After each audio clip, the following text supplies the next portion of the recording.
What can you say? Good morning. It's about the best way you can start a season possible. 30-7, beat the Steelers on the road. All three phases, dominant. Quarterback, terrific. Running back, terrific. Number one receiver, terrific. Defense, terrific. 5 sacks. Kicker, not bad. I mean, complete win to start the season for the Niners. And just real quick, it's not guaranteed under Shanahan. They were 2-4 in openers before yesterday, and boom. 30-7, dominant over Pittsburgh. I mean, dominant in every shape, form, or fashion. And I'm going to go use a boxing analogy because this is what I thought about in the lab yesterday. There was different versions of the great Mike Tyson. But when he got his money, Steiny, and he had just freshly got married, he had his nice haircut, but he came out in black trunks. Everything was ready. Mentally, he was there, and he was ferocious. And that's what this Niner team in Pittsburgh was to me. And I'm going to be honest, partner, I was shocked. I was listening to Lowe and Evan early in the morning. JD joined him. He was kind of saying he could see Pittsburgh winning. He wasn't by himself. There was a line of a team in yellow and black that previously the year before had made the playoffs. So they were the flavor of the month. That's what I used to you last week about the Steelers, and the Niners whooped their ass. And I told you, and I'm going to be consistent, there were 2 scoreboards, Brock Purdy, John Stockton, Steiny, just getting the ball out, getting it to his playmakers, and defensively, I know it's about Bosa, and it always will be, but this is my confession early. Steiny, Fred Warner is a baller. When he filled the gap and lit, Stockton zone? Where's our guy from? Najee Harris up. Antioch, thank you, Evan. I mean, blasted him. That was a message like it's a wrap. And that's what the Niners did. That was complete throttle suffocation by the Niners. But this is my question to you. Why are we shocked? Like, are you shocked? Because this is a team that has been to the last NFC Championship games, 2 NFC Championship games. But you're right. It's about what you said. Under Kyle, they got off to slow starts, not yesterday. And then watching Ayuk block and the receivers and McCaffrey go for 65. I mean, what else do you want?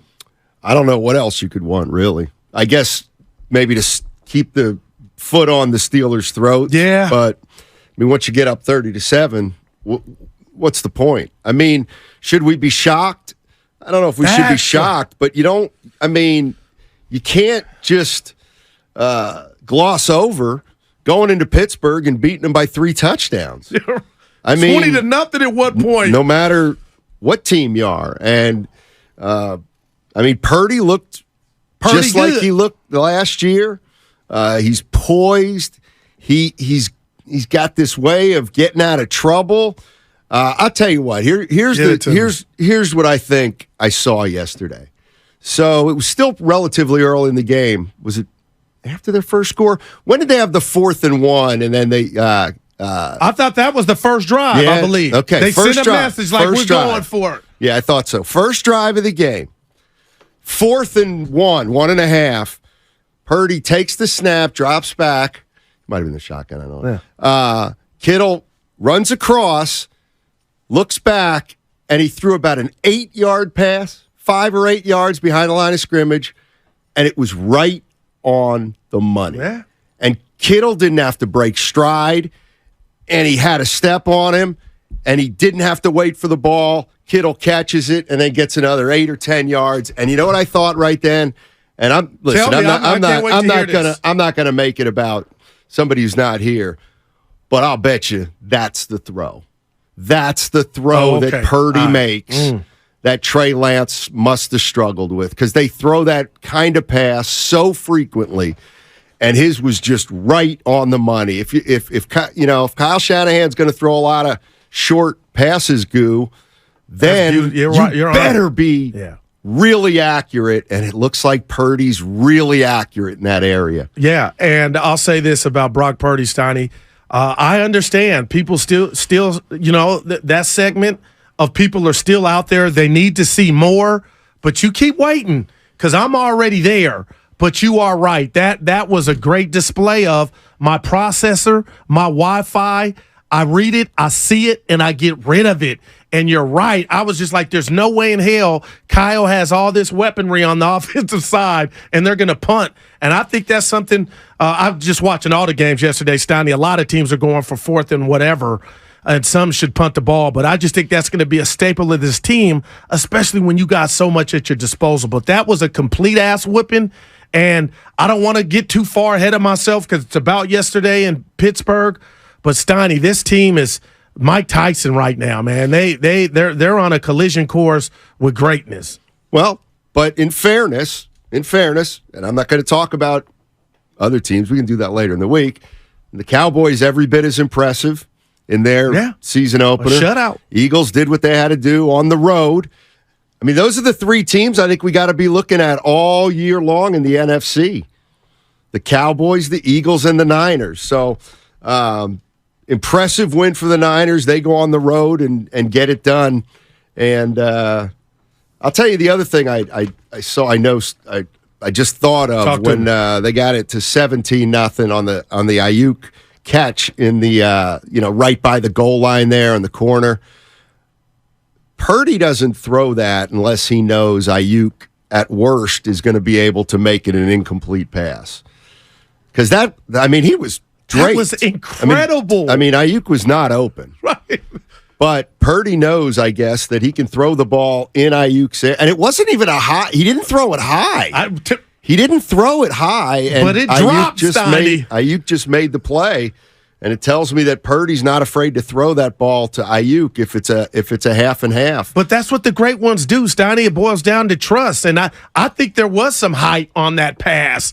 Just the way it dropped in and where it could drop in at was almost like picture perfect. And give credit to the acrobatic Ayuk, Steiny. But I'm like, there was not one time, and I was listening to Shasky and Bonte this morning, I don't care who's out there and what word you want to use or what category or umbrella you want to put Brock Purdy under, and I'm going bus driver. But that wasn't a bus driver yesterday. And that specific play that you talk about was Brock just cocky. You know, you got to have some arrogance to make that throw, and it was a beautiful throw to me and catch. And like I said, man, if you're a Niner fan right now, this is because I heard you when you were with Larry. Like, how do you enjoy the regular season, or how do you not enjoy it? But Steiny, it's appetizers like this game, but there's no way you can be not thinking, you know what? We're damn near better than almost 30 other teams in the league. Yeah, if I were a 49er fan, I wouldn't be saying that yet. I'd be a little more cautious, but I'd be ecstatic. I'd be ecstatic about the way the season started. But again, what's first things first. Well, look at you, Nick. Right, win the division, and we got the Rams next week. They're 1-0, and they're 1-0. So now, and we'll talk plenty about the Rams. We'll have plenty of time to talk about that. But no, for today and tomorrow. It's going to be hard to find anything we didn't like about the San Francisco 49ers and their opening season win. 888-957-9570 is the number. Steiny and Guru with you. How you feeling after that impressive performance in Pittsburgh? 30-7. It was nothing short of dominant. Defense with 5 sacks. That's the other thing. Trey Jackson with 3. Bosa didn't have any. Who cares? Right. See, and that's offensively too. Right now, I'll tell you right now, Nick Bosa and the Niners would take a season full of. Bosa has no sacks this year. 0. But the 49ers as a team average 5 a game. I think they'll take that. Yeah. I think they'll take that. Now, something else I written down. You tell me if I'm being too 0 sacks. If I'm doing too much. You know, I'm into the microphone game. I like hearing these guys talk in all sports, Steiny, because I take them at their word. But for Bosa to go up to the mic after the game and say how happy he was for Brock Purdy and just admit that he hears the Jackals talk about Brock Purdy not being the guy, that meant a lot. And that was just another example that this Niner team, Steiny, is connected. And when you watch Ayuk and the other receivers block like they did for somebody else like McCaffrey to get the glory, that's when I know this team is connected. And to hear Bosa speak about his quarterback in that fashion, I'm sitting there like, man, not only are they dominant on the field, this is what connected teams sound like.